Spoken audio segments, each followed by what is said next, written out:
It all started on an ordinary Tuesday evening. I had just finished a long day at work and was finally unwinding at home. My husband Jake was still at the office, staying late for a project that seemed to stretch endlessly. As I sat on the couch, scrolling through my phone, I couldn't help but feel a little bored. To pass the time, I decided to send a flirty message to my boss, Ryan. We had developed a playful rapport at work over the past few months, often exchanging lighthearted banter. I had never intended for things to go too far. It was all just harmless fun. But as the evening wore on, emboldened by the dim light of the living room and the thrill of our exchanges, I snapped a few selfies. In a moment of poor judgment, I sent Ryan one of my more risque pictures.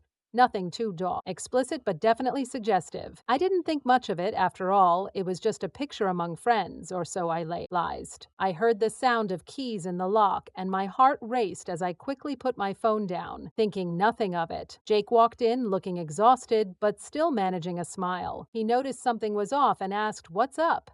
"You look a little flustered." I brushed it off, joking that I was just scrolling through social media. Little did I know that the night was about to take a turn I never could have predicted. A few minutes later, my phone buzzed. It was Ryan, and I instinctively picked it up to read his response. "Wow, stunning. You really know how to make a guy's day." My cheeks flushed, and a part of me felt a rush of excitement. But just as quickly, I felt a wave of guilt wash over me. This wasn't how I wanted to treat my marriage, but the thrill of being desired by someone else was intoxicating. Jake, who had been getting settled, glanced over at me. "Who's that?" he asked, his tone casual but curious. I froze, trying to think of a plausible excuse. "Oh, just a group chat from work," I stammered, hoping my vague answer would suffice. His brows furrowed as he picked up on my hesitation. "You're acting weird. What's really going on?" I could sense the tension in the air, but I wasn't ready to come clean. Instead, I laughed it off and said, "Just work stuff. You know how it is." As the evening progressed, Jake continued to glance at me suspiciously. It wasn't until I heard my phone buzz again that everything changed. I had received a series of texts from Ryan, which I didn't bother to hide. Just as I was about to respond, Jake leaned over and saw the screen. His expression shifted from confusion to disbelief, then to anger. "Is this what I think it is?" he demanded, his voice low and steady. I felt the ground beneath me tremble as reality set in. "Jake, I can explain," but he cut me off, his face flushed with rage. "You're sending nude pictures to your boss? What kind of relationship is this?" His voice escalated, shaking with betrayal. I felt my heart drop. I had never meant for it to come to this. In the heat of the moment, I tried to justify my actions. It was just a joke. It didn't mean anything, I swear. But my words fell flat as the gravity of my mistake sank in. Jake wasn't listening. He was too hurt and angry to hear my explanations. "I can't believe you would do something so reckless. I thought we had a strong marriage, and now this." The disappointment in his voice cut deep. I desperately tried to reach him, to make him see how foolish and impulsive I had been. "It was a stupid mistake. I never meant to hurt you. It was just a silly picture." But the more I pleaded, the more he withdrew. Jake stormed out of the room, leaving me alone with my thoughts and the cold realization of what I had done. I sat in silence, grappling with my feelings of guilt and regret. How had I let things escalate to this point? I knew I had crossed a line, but I never thought it would lead to this. A fracture in our once solid relationship. As the days went by, the tension in our home grew unbearable. Jake was distant, barely speaking to me. I tried to apologize repeatedly, but each time I did, he would shut down, avoiding any discussion of the incident. I could see the hurt etched on his face,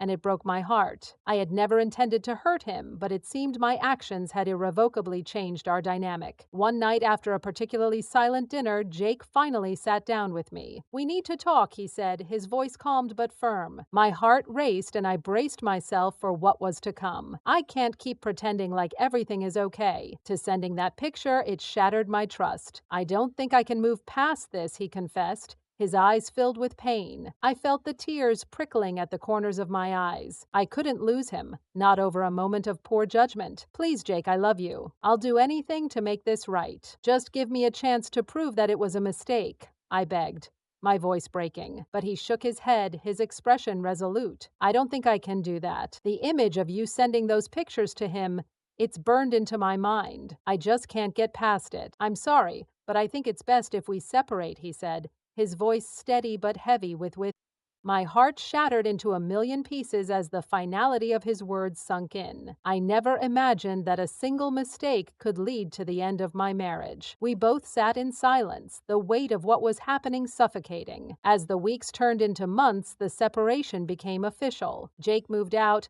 and I was left alone in the home we had built together. I spent countless nights replaying that moment in my mind, wishing I could go back and change everything. The loneliness and regret consumed me. I missed the life we had shared, the laughter and love that had once filled our home. In the aftermath, I learned a hard lesson about trust and the fragility of relationships. I found myself seeking therapy to process my emotions and understand the gravity of my.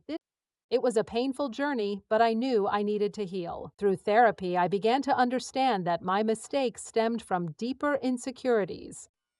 I had sought validation outside my marriage, and in doing so, I had jeopardized the one thing I cherished the most, my relationship with Jake. I spent months working on myself, learning to rebuild my self-esteem and recognize the value of true commitment. As time passed, I slowly began to move forward. I realized that I had to accept the consequences of my actions, no matter how painful they were. Jake and I eventually found a way to communicate again.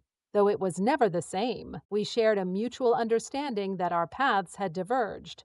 And while we would always care for each other, we could never go back to what we once had. Reflecting on that fateful night, I understood that one moment of poor judgment had changed everything. It taught me the importance of trust, communication, and the need to honor the commitments we make. I vowed to carry those lessons with me as I navigated the next chapters of my life. In the end, I learned that healing takes time, and sometimes the hardest lessons lead to the most profound growth. I was determined to emerge from this experience stronger and wiser, ready to embrace whatever the future held for me.